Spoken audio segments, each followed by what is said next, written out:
My name is Kymori, and this is my story.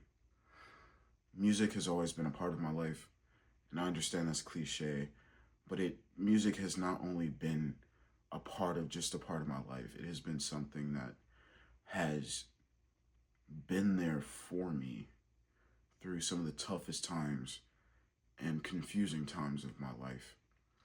I've been through a lot of things. Um, family issues and stuff like that happens.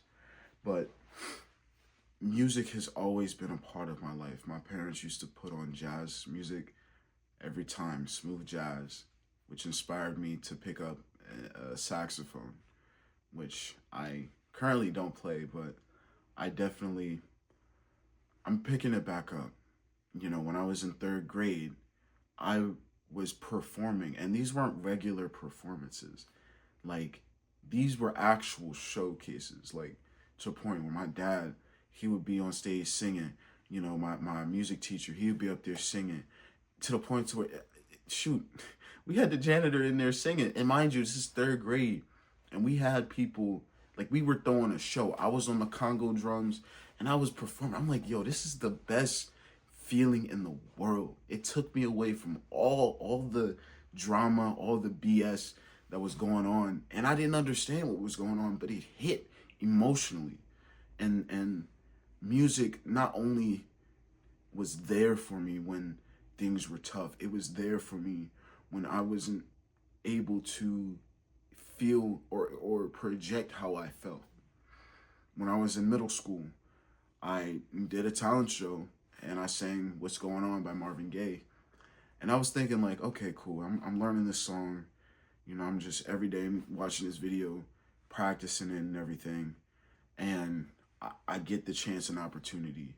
Mind you, I'm probably about 12 years old. And I'm I'm trying to learn a song to sing at a talent show. That day comes. I show up to this talent show. It's my turn to go. And I'm so nervous. Like, I'm so nervous. I have butterflies in my stomach. I go up there. The song starts playing. And I'm nervous. And I start singing. And you know how most people, like, for me, when I perform, I need a little warm up. Like, I may be a little shaky at the beginning, but I figure it out. I get in the flow. And I was in the flow state. I was performing. And mind you, I'm 11, 12 years old singing a song that most people my age didn't even know. And it spoke to the audience, which were the parents of my classmates. And, I'm over here singing it. And while that break in the song where it's just music playing, I go down into the crowd. I'm walking up and down the lanes and I'm singing. And I'm like, I'm thinking about this now. I'm like, yo, this is, why am I not performing? Why am I not doing this? And I had classmates saying, like, yo, like, you really got to stick with this music thing. And mind you, again, this is 11, 12 years old. I kind of removed myself from that space of performing and doing these things. And, for me, I was in high school at the time. I was just specifically focused on wrestling. Fortunately, I was able to work super hard and become a state qualifier and even have a chance to win a match in states. Um, and then I also had an opportunity to be in the marching band. I forgot to mention this, but from third grade, I had a saxophone and I was playing the crap out of that joint. Like, just imagine, like, and I still have that saxophone from third grade, which is awesome. But I entered the marching band in high school, and I tried to join the jazz band, but the schedule kept conflicting with my wrestling practice, and I was back in my element. You know, my first year in the marching band, I was able to play at the state game, which was huge. It was cold, but I was like, yo, this is dope. I'm over here at the Naval Academy performing. I'm like, yo, this what? This is awesome. And so, mind you, around this time, I'm in my junior year. I'm in my junior year of high school, and I'll say this, and it took me a while to get over this, but During this time, 2019 going into 2020, that was a transition that I was not expecting at all. This was not a transition that I was expecting at all. COVID hit, and through the process of that, I lost my first relationship, which I honestly didn't realize how much of an impact that had on me. And mind you, at the time, I'm still in the space. I started doing these freestyles around 2019, and I went to a party. Ended up meeting one of my best friends. Shout out Artem, and it was honestly crazy. And it was through SoundCloud. I don't know how the whole sponsorship thing works, but we connected through SoundCloud, and this was in 2020. He helped me record my first song, and mind you, I had no idea what mixing was. I didn't know what I knew what producing was, but I didn't know what that entailed. I didn't know what any of that stuff was in 2020. It was in June, and I start recording, and I record my first song, which is called Refill. I recorded it through my iPhone 7. I didn't have headphones, so it was straight through the mic on the phone, and it brings back memories. But mind you, from there towards the end of the year, I got my first project placement. I had my first feature on an album, and within that point, I joined the community on Discord, and I was able to grow, really. I was able to find people that also had the same passion, or were also pursuing the same thing as me, music. Through that, I made a lot of great connections, met a lot of great people.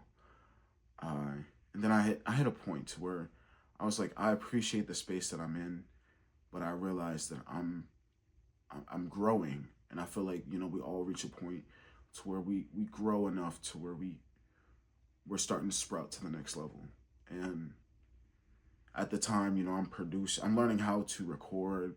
I used to send send my vocals out to get the mixes. I used to send my vocals out to get mixed. I would go on YouTube and find beats, or use Looperman to find my samples. And I'm just figuring this out. I downloaded a cracked version of FL, and I'm just, I'm over here like, okay, I got my FL and all that stuff, and I end up recording a song called Toxic T.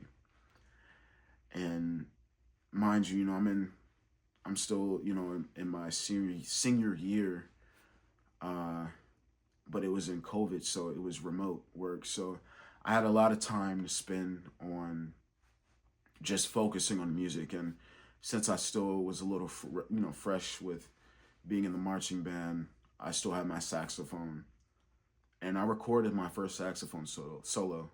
And the crazy thing about it, I put auto-tune on my saxophone, which is crazy. I layered it and everything. I put some auto-tune on it, and it worked. And that song connected me with a lot of people I still talk to today. And that song was so huge because not only was it just my first saxophone song, it was a song to where I collaborated with a producer, and I had a chance to take something that it was just a mess around beat, and turn it to something that is timeless, which is awesome. And this is 2020. I released it. And through that, I collaborated with people, and I just started networking. One skill that fortunately I was able to develop was the habit of networking, working my way up, starting from knowing everybody from here all the way up. Because a lot of times in Discord servers and stuff, you'll have a base thing to where you'll start just at the minimum.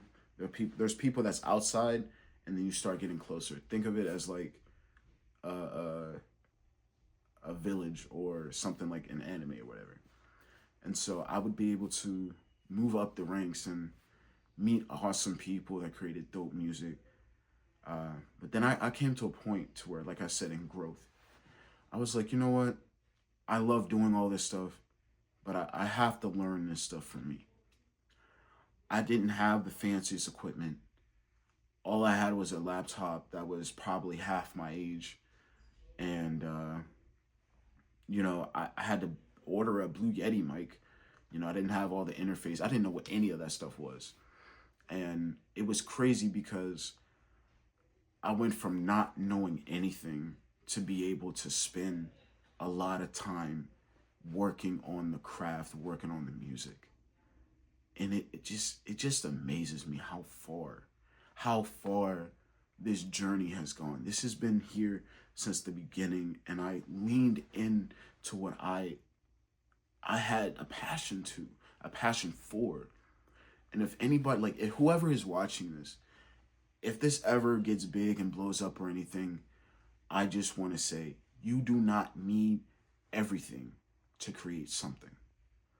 All we need is a start, a place to where we have a base, and from there we can grow.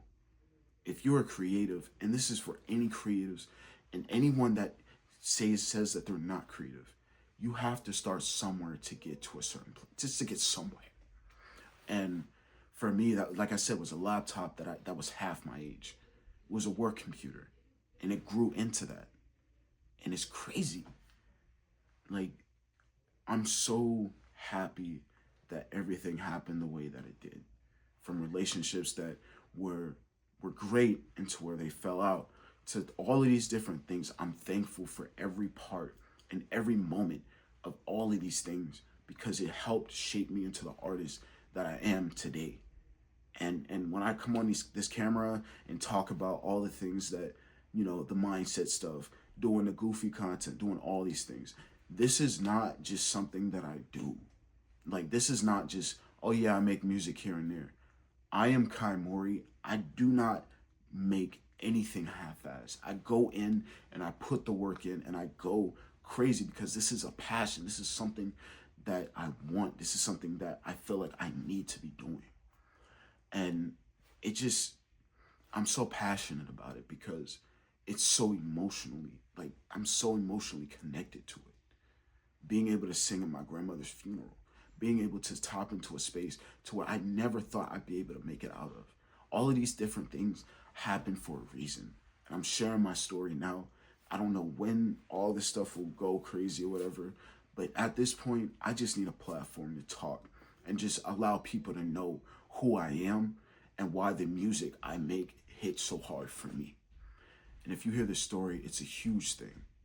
So that's all I wanted to say to you guys. You guys take care. You have a great day. My name is Kymori. Peace.